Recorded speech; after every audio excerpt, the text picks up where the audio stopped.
우리 인생은 이 세상에서 영원히 살 수 없죠. 언젠가는 저 본향으로 돌아가야 합니다. 사람들은 이 사실을 너무나 잘 압니다. 그래서 사람이 죽으면 돌아가셨습니다, 그렇게 말합니다. 어디든지 우리는 반드시 돌아가야 돼요. 시편 90편 3절이 이렇게 말합니다. 주께서 사람을 티끌로 돌아가게 하시고 말씀하시기를 너희 인생들은 돌아가라 하셨사오니. 돌아가는 것, 이건 하나님의 뜻이고 하나님의 명령입니다. 여기에는 예외가 없어요. 여기 있는 저와 여러분 가운데도 예외가 있을 수 없어요. 우리는 모두 언젠가 돌아가야 합니다. 자, 그렇다면 언젠가 반드시 돌아가야 될 인생들이 기억해야 할 것이 무엇일까요? 그냥 일상인 삶이 끝나면 그저 돌아가기만 하는가? 아니, 우리가 돌아가야 될 저 세상의 입구에서 우리가 반드시 치러야 할 일이 있어요. 그것이 무엇이죠? 심판이죠. 히브리서 9장 27절이 말합니다. 한 번 죽는 것은 사람에게 정해진 것이요 그 후에는 심판이 있으리니. 야고보서 2장 12절도 말합니다. 너희는 자유의 율법대로 심판받을 자처럼 말도 하고 행하기도 하라. 그냥 돌아가는 것이 아니고 돌아가게 될 때 반드시 심판이 있다. 그러면 너희는 이것을 기억하고 살아라. 심판을 받을 자처럼 말도 하고 행하기도 하라라고 말하고 있어요. 이런 말씀은 이제 돌아가야 될 때가 가까운 노인들을 향해서만 주시는 말씀이 아니, 청년들에게도 동일하게 이런 말씀을 주세요. 전도서 11장 9절에 청년이여 내 어린 때를 즐거워하며 내 청년의 날들을 마음에 기뻐하여 마음에 원하는 길들과 내 눈이 보는 대로 행하라. 그러나 하나님이 이 모든 일들로 말미암아 너를 심판하실 줄 알라. 젊었을 때 하고 싶은 것이 많고 정말 즐기고 싶은 것들이 많은데 해라. 그러나 한 가지 꼭 기억해라.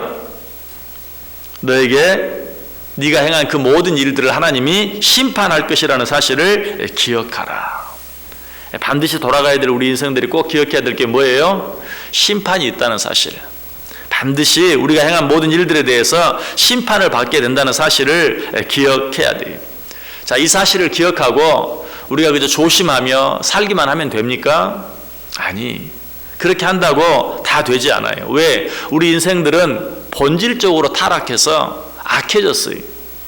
나도 모르는 사이에 하나님이 기뻐하시는 일을 행하는 것이 아니라 악한 사단 마귀가 기뻐하는 일들을 행하기를 더 좋아하는. 왜? 본성적으로 타락해서 그래요. 가만히 있으면, 가만 놔두면 하나님이 원하시는 옳은 길을 가는 것이 아니라 악한 사단 마귀가 기뻐하는 그런 길, 악한 길, 잘못된 길로 가고 마는 것이 우리 인간들의 모습이.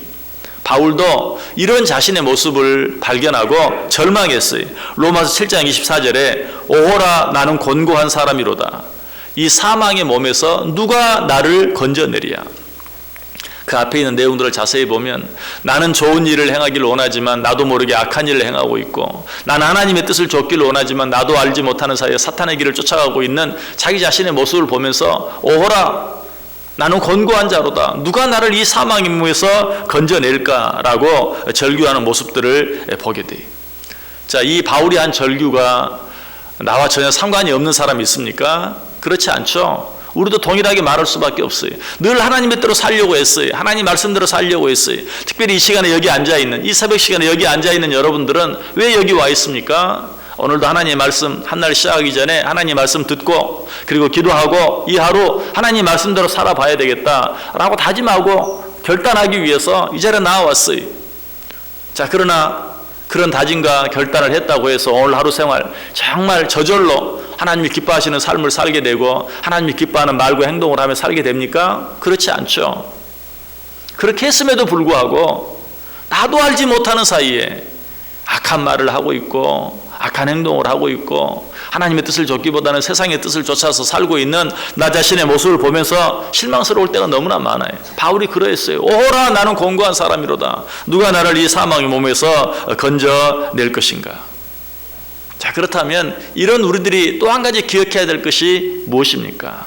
그것은 우리는 하나님의 긍휼하심이 필요하다는 사실이, 하나님께서 우리를 긍휼히 여겨주시지 아니하시면, 하나님께서 우리를 불쌍히 여겨주시지 아니하시면 난 소망이 없어요. 난 다른 길이 없어요. 내가 다짐한다고 되는 게 아니에요. 내가 노력한다고 되는 게 아니에요. 내가 깨끗하게 내가 거룩하게 살려고 작정만 한다고 되는 게 아니에요. 무엇이 필요해요? 하나님께서 불쌍히 여겨주시는 은혜가 필요해요. 하나님께서 긍휼히 여겨주시는 은혜가 필요한 것이. 모세는 이 사실을 깨달았어요. 모세는 먼저 이 세상에서 우리의 인생이 얼마나 빨리 지나가는 것인가 하는 것을 깨달았어요. 시편 90편 4절 이하에 보면 주의 목전에는 천년이 지나간 어제 같으며 밤의 한 순간 같을 뿐임이니이다. 주께서 그들을 홍수처럼 쓸어 가시나이다. 그들은 잠깐 자는 것 같으며 아침에 돋는 풀 같으니이다. 풀은 아침에 꽃이 피어 자라다가 저녁에는 시들어 마르나이다. 또 시편 90편 9절 10절에도 우리의 모든 날이 주의 분노 중에 지나가며 우리의 평생이 순식간에 다하였나이다. 우리의 연수가 70이여 강건하면 80이라도 그 연수의 자랑은 수고와 슬픔뿐이요 신속히 가니 우리가 날아가나이다. 모세는 자기 인생이 풀과 같고 얼마나 빨리 지나가 버리는가, 정말 날아가는 것과 같은 것인 것을 분명하게 고백하고 있어요.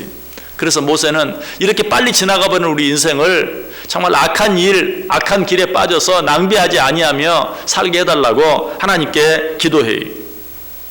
그런데 모세가 이런 기도를 드리면서 또 한 번 절망해요.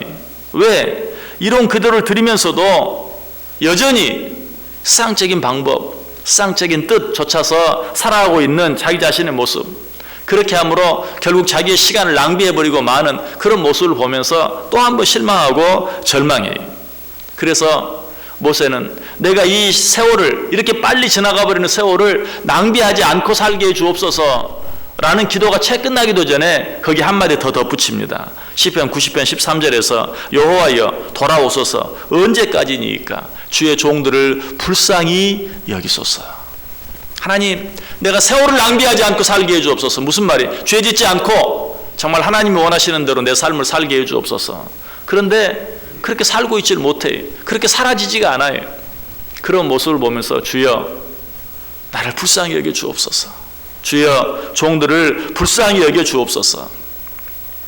여기서 우리는 벙어리 귀신 들린 아들을 치료하기 위해서 예수님께 데려왔던 그 아버지의 그 간절한 마음을 보게 돼요. 그 아버지의 간절한 소원이 뭐였어요? 아들의 병을 고치는 것이었어요. 그래서 예수님께 아들의 병을 고쳐달라고 말해요. 예수님이 묻습니다. 내가 네 아들의 병을 고쳐줄 줄 믿느냐? 이 아버지가 뭐라고? 믿습니다. 그런데 사실은 어때요? 안 믿어졌어요. 아니 믿을 수가 없었어요. 그래서 뭐라고 말해요? 믿습니다 라고 말하고 나의 믿음 없는 것을 도와주옵소서. 오늘 우리도 이렇게 기도해야 돼요. 하나님, 오늘 하루 거룩하게 살기를 원합니다. 하나님, 오늘 하루 하나님 뜻대로 살기를 원합니다. 오늘 하루 하나님 말씀대로 살기를 원합니다. 그러나 우리가 인정해야 돼요. 나에게 그렇게 할 수 있는 능력이 없다는 것을 인정해야 돼요. 나는 또 오늘 또 잘못하고 또 실수할 수밖에 없는 연약한 존재라는 사실을 인정해야 돼. 그리고 뭐라고 기도해야 돼? 주여 나를 불쌍히 여겨 주옵소서. 내 마음에 그런 소원은 있지만 그 소원대로 살 수 있는 능력이 없습니다. 주여 나를 긍휼히 여겨 주옵소서라고 하나님께 기도할 수 있어야 돼. 여러분, 오늘 우리가 이 자리에 나와 있는 것도 어때요? 이 하나님의 긍휼히 여겨주신 은혜 때문에 나와 있는 거예요. 여러분이 어젯밤에 나 내일 새벽 예배 꼭 갈 거야 그렇게 작정해서 이 자리에 나온 게 아니. 하나님이 긍휼히 여겨주시지 아니하시면 나올 수 없어요. 불쌍히 여겨주시지 않으면 안 돼. 우리는 매 순간 그래. 하나님께서 불쌍히 여겨주시고 긍휼히 여겨주셔야 하나님 뜻대로 살아갈 수 있어요. 그래서 예레미야 선지자가 그렇게 고백하죠. 예레미야 애가 3장 22절 23절에서 여호와의 인자와 긍휼이 무궁하심으로 우리가 진멸되지 아니함이니이다. 이것들이 아침마다 새로우니 주의 성실이 크도소이다. 여호와의 인자와 긍휼이 무궁하심으로 우리가 진멸되지 아니함이니이다. 우리가 죽지 않고 오늘 아침 이 자리에 나와서 앉아 있는 것은 여호와의 인자하심이 무궁하기 때문에 그래요. 여호와의 긍휼이 여겨주심이 무궁하기 때문에 이 자리에 있는 거예요. 여호와의 인자와 긍휼이 무궁하심으로 우리가 진멸되지 아니함이니이다. 이것이 아침마다 새로우니 주의 성실이 크도소이다. 여러분, 새벽마다 하나님 앞에 나오는 여러분들 꼭 기억하세요. 이 시간 하나님 앞에 나올 때마다 나를 향한 주의 인자와 긍휼이 무궁하십니다. 그 긍휼하심 때문에 내가 또 주님 앞에 나왔습니다. 그 긍휼하심이 아니었으면 나는 이 자리에 나올 수 없었습니다. 그 사실을 인정하고 고백할 수만 있다면 정말 여러분들은 새벽에 하나님 앞에 나올 때마다 하나님의 특별한 은혜를 체험할 수 있어요. 왜? 이 자리에 나와 있는 것이 하나님의 은혜요, 하나님의 사랑이요, 하나님의 긍휼히 여겨주시며 하나님께서 불쌍히 여겨주시는 그 은혜인 것을 알기 때문에 여러분, 우리는 이 은혜를 잊지 아니하고 살아갈 수 있어야 돼요.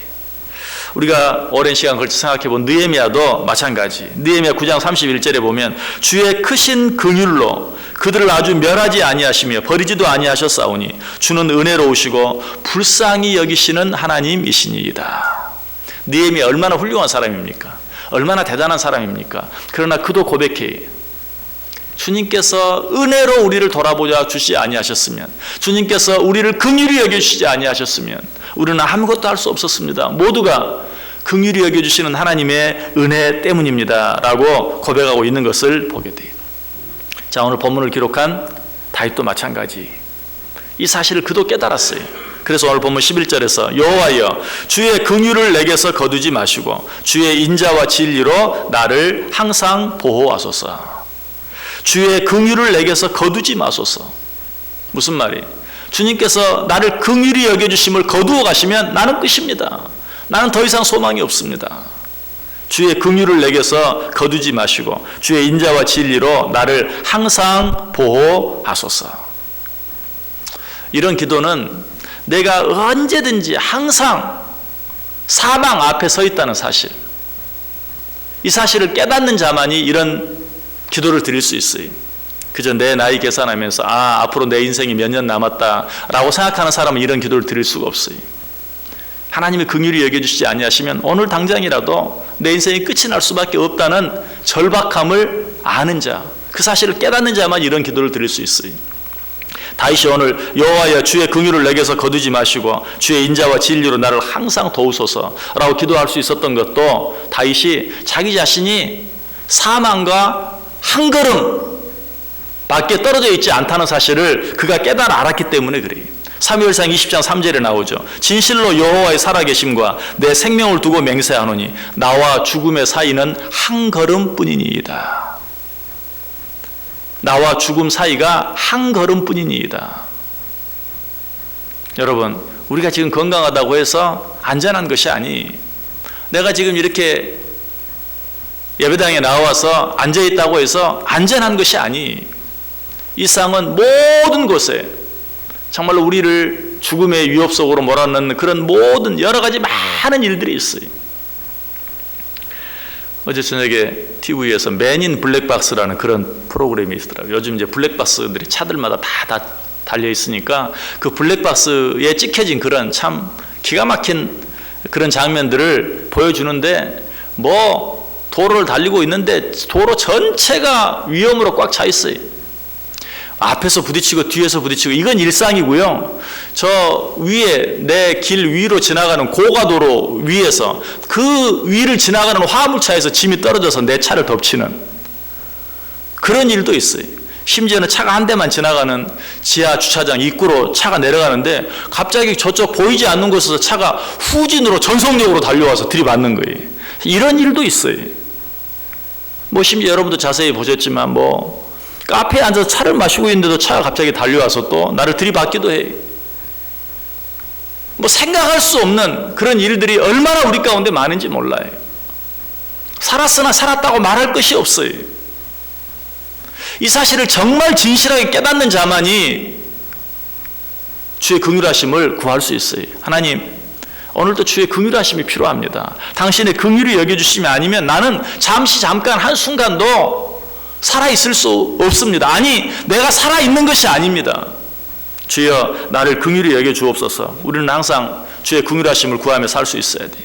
오늘 다윗은 이 사실을 깨닫고 나와 사망 사이가 한 걸음뿐이라는 사실을 깨닫고 주여 나에게서 긍휼을 거두어 가지 마옵소서. 오늘 하루도 나를 긍휼히 여겨주옵소서라고 기도하고 있는 그런 모습을 보아요.